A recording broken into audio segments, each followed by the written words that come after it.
akan membahas teorinya Albert Bandura, yaitu teori belajar sosial. Sebelumnya, perkenalkan nama saya Iqbal sebagai host pada podcast kali ini, dan sudah hadir ketiga narasumber saya di sini. Silakan bisa perkenalkan diri. Perkenalkan nama saya Rizka. Halo semuanya, perkenalkan nama saya Rizka. Dan semuanya nama saya Rizka. Baik, selanjutnya saya akan tanya siapa sih itu Albert Bandura. Jadi Albert Bandura adalah salah satu tokoh psikologi khususnya di teori behavioristik. Beliau ini lahir di Kanada pada tahun 1925, jauh sebelum kita lahir. Nah, beliau juga dikenal sebagai pelopor teori belajar sosial yang kini banyak dipelajari termasuk sekolah kita, dan atau sering dikenal juga sebagai sosial learning value. Nah, menurut beliau dari teori tersebut, manusia itu tidak hanya belajar melalui pengalaman pribadi saja, tapi juga belajar melalui pengamatan dan observasi dari perilaku orang lain. Nah, beliau berpendapat bahwa lingkungan, perilaku, dan unsur pribadi seseorang itu saling mempengaruhi. Nah, dari konsep tersebut dikenal sebagai reciprocal determinism, kalau sudah salah sebut ya, atau determinisme timbal balik begitu. Jadi sekarang bisa mempelajari perilaku orang lain. Jadi teori behavioristik atau Bandura itu berbeda, karena teori behavioristik Bandura itu lebih menekankan pada stimulus dan respon. Jadi itulah yang membedakan teori behavioristik Albert Bandura dengan teori behavioristik tokoh lainnya seperti itu. Sekarang saya mau menanyakan ke Cecil, pengertian dari teori ini apa sih?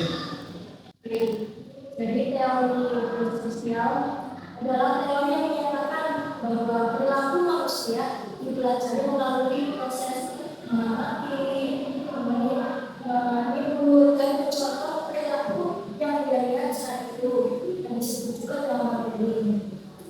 Jadi menurut Albert Bandura percaya bahwa manusia adalah makhluk yang aktif dalam proses informasi.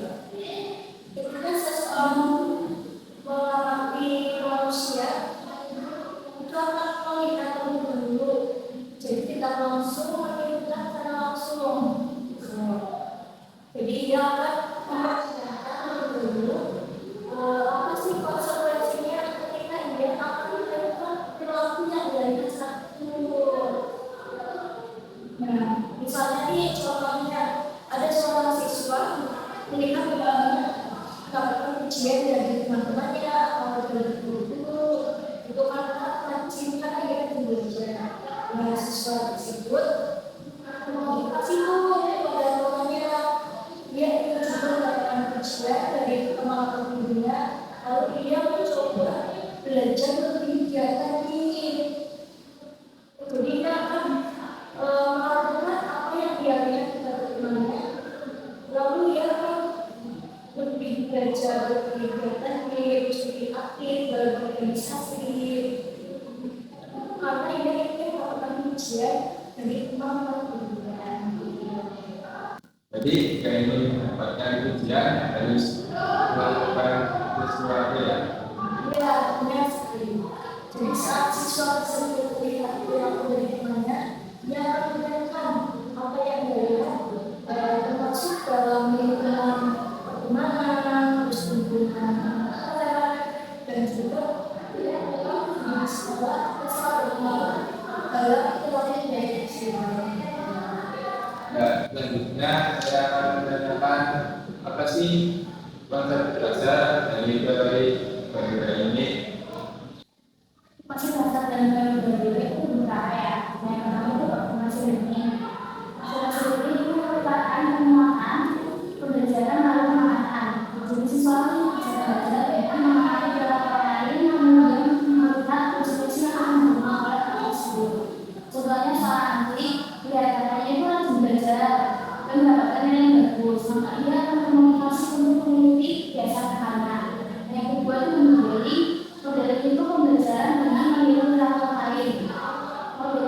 lingkungan dulu, orang tua, tokoh masyarakat, lalu influencer media sosial yang dibentuk dari enforcement atau penguatan. Dan enforcement sendiri itu merupakan konsekuensi yang mungkin membuat perilaku atau kriminal. Contohnya setelah siswa itu mendapatkan pembelajaran karena dia itu disiplin, maka siswa tersebut itu akan memperhatikan sifat disiplinnya. Kemudian setelah itu bisa verifikasi. Verifikasi merupakan proses yang paling terkenal oleh penduga. Nah, itu verifikasi itu merupakan suatu keyakinan seseorang terhadap kemampuannya untuk melakukan suatu tugas atau menghadapi tantangannya. Jadi seseorang yang memiliki sertifikasi yang meningkat, maka dia itu akan bisa dimulai dari berbicara. Berarti sertifikasi itu sangat mempengaruhi ya? Benar, bahkan penduduk itu menganggap sertifikasi merupakan faktor yang paling penting dalam perkembangan individu. Selanjutnya saya akan menanyakan bagaimana sih observasi bisa dikaitkan dengan teori Albert Bandura ini? Jadi prosesnya ya. Ya. Nah, di teori Albert Bandura memang proses belajarnya itu nggak langsung mengalami, tapi ada beberapa tahapannya. Nah, di teori ini ada khususnya ada empat tahapan utama. Nah, langsung saja yang pertama itu ada perhatian atau attention. Nah, sebelum attention itu biasanya seseorang itu akan memilih model yang dia akan tiru. Jadi biasanya yang ditiru itu biasanya seseorang yang dia sukai atau ia kagumi. Itu bahkan bisa tadi guru, orang tua, temannya ya. Nah, setelah itu ia akan mengamati perilakunya, misalnya cara berpakaian, cara berbicara, cara makan, gaya hidup sehari-harinya gimana. Dia akan mengamati dan menunjukkan perhatiannya. Lalu yang kedua itu ada menyimpan. Nah, setelah mengamati, seseorang akan dapat informasi mengenai seorang model tadi. Nah, setelah itu dia akan menyimpan informasi tersebut dalam ingatannya. Nah, setelah itu setelah menyimpan itu akan meniru kembali perilaku modelnya. Nah, tadi kan setelah memperhatikan terus dapat informasi ini, nah setelah itu akan ditiru kembali perilaku model tersebut. Setelah itu biasanya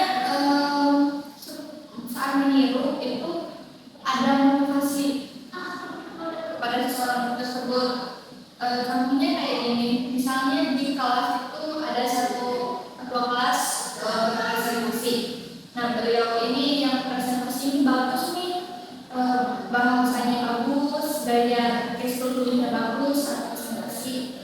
Nah, kita misalnya memperhatikan kok bagus ya, aku juga pengen kayak dia karena tadi ketua kelas bagus nih presentasinya, dia dapat applause dong dari dosen atau dari gurunya itu dapat tangan atau dapat hadiah pujian.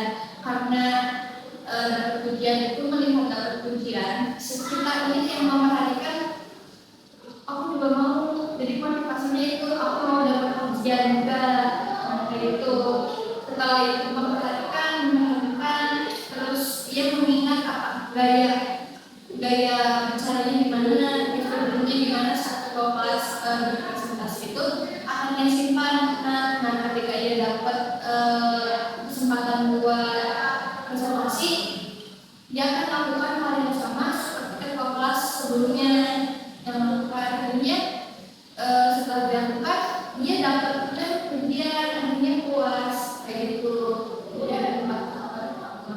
Jadi ingin mendapatkan motivasi untuk mendapatkan pujian. Iya, jadi kalau biasanya motivasinya itu adalah ketika seseorang dapat hal positif ketika melakukan sesuatu. Kan bagus presentasinya, akhirnya dapat pujian, dapat hadiah. Itu yang memotivasi, biasanya memotivasi seseorang buat melakukan hal yang sama. Selanjutnya saya akan menanyakan kelebihan dan kekurangan dari teori Albert Bandura ini. Teori Bandura pasti punya kelebihan dan kekurangan ya. Jadi sini saya mau menjelaskan kelebihan dari teori ini. Jadi kelebihannya itu yang pertama, teori ini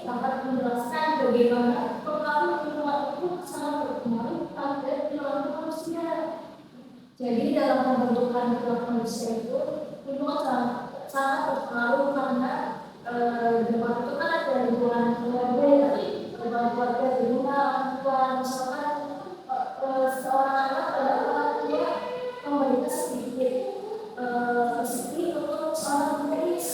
Nah, ketika si anak tersebut sedang bermain sama lingkungannya, dia perilaku seorang pemilik suatu yang anak tersebut dan lalu memberikan sesuatu sampai dia gitu. Di praktek juga sangat penting dalam pembentukan perilaku terhadap seseorang gitu. Terus yang kedua juga teori ini juga sangat relevan dalam kehidupan kita sehari-hari. Jadi kita pasti dalam kehidupan sehari-hari pasti melakukan ya, melakukan seperti teori dari sosial yang kalian contoh mungkin dan mengamati perilaku dari seseorang. Nah, yang ketiga itu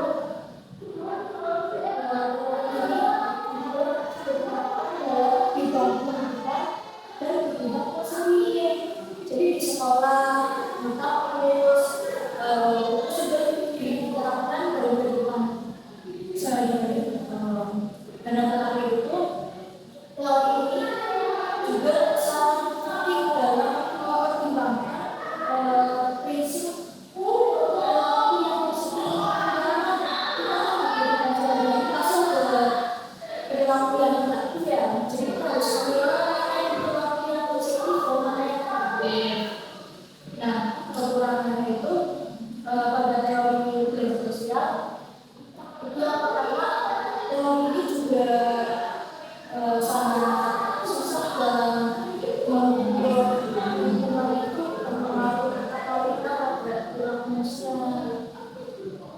Kita juga kayak belum secara detail apakah kita itu sangat berpengaruh sekali ketika kita itu teori ini kita lakukan dalam menjelaskan pada faktor biologis dan kimia. Ternyata sangat penting ya, cuma di sini teori itu menggunakan dalam faktor biologis dan kimia. Dan hal itu sudah mengukur bahwa perilaku yang dalam kita sehari-hari itu dapat diterapkan atau tidak. Jadi teori ini kurang relevan ya pada faktor biologis. Ya, benar sekali. Baik, selanjutnya saya akan tanya kepada Natasha, apa sih teori yang berkaitan tentang pendidikan dan muslim? Kalau pendidikan dalam pendidikan itu sering banget digunakan karena itu dapat juga berlaku seorang menjadi lebih positif, terutama dalam pendidikan. Nah, misalnya itu konselor dengan dari konselor itu disebutkan contoh yang positif. Jadi seorang konselor itu harus menunjukkan sikap yang positif karena dia itu merupakan model bagi siswanya. Siswa itu sering banget menjadikan konselor itu sebagai teladan atau model. Nah, yang kedua itu sebagai konseling. Dan konseling itu kayak apa ya? Dia itu kayak proses bantuan dari teman atau teman sebelumnya. Jadi teman yang memiliki sifat yang positif itu bisa dijadikan contoh bagi teman-teman lainnya. Nah, yang ketiga itu meningkatkan self-efficacy. Seorang konselor itu bisa membantu siswa untuk meningkatkan rasa percaya diri agar dia tidak terangkat kemampuannya dan tidak takut. Dan yang terakhir itu adalah meningkatkan mengatasi perilaku yang negatif melalui observasi dan pengamatan sosial. Jadi melalui pengamatan sosial itu seseorang bisa belajar dari orang lain agar berubah menjadi yang positif.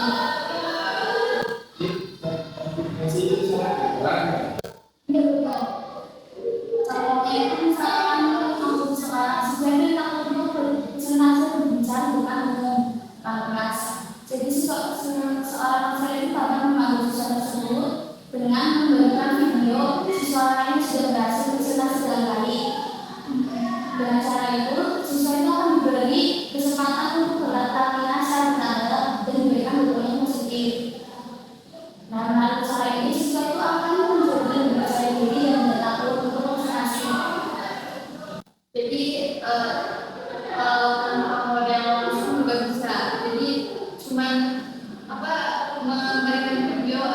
nggak masuk bisa Ya, saya ingin menanyakan contoh nyatanya dalam kehidupan sehari-hari pada kerjaan seperti ini. Oke, review dulu ya.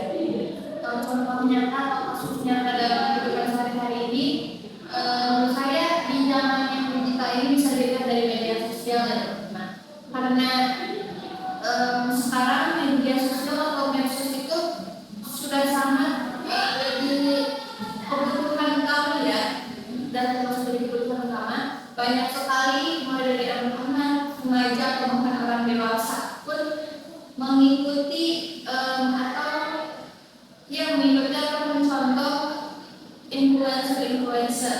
Biasanya itu mengikuti perilakunya, cara berpakaiannya, cara bicaranya atau gaya kehidupan sehari-harinya biasanya ditiru.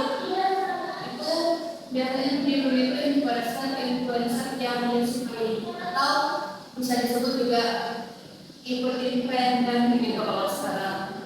Itu dari saya. Kalau menurut saya pribadi ya, saya lihat di sekolah. Jadi ketika seorang siswa itu melihat temannya yang berbicara dari teman-temannya atau dari seorang guru, kemudian akan termotivasi akan melakukan seperti apa yang dia lihat saat itu. Dia melakukan ilmu atau menirukan apa yang dia lihat itu. Memang termasuk dalam proses belajar yang positif ya. Kalau dari aku dari keluarga ya, termasuknya dari keluarga. Seorang anak itu biasanya bakal melihat perilaku orang tua dulu. Jadi orang tua itu harus menunjukkan sikap yang sopan, santun, tanggung jawab supaya anak-anak mengikuti perilakunya. Baik teman-teman, itulah podcast kali ini. Jadi kesimpulannya teori ini dapat dikaitkan dengan pendidikan dan konseling. Dan saya selaku host pamit undur diri. Tetap semangat dan sampai jumpa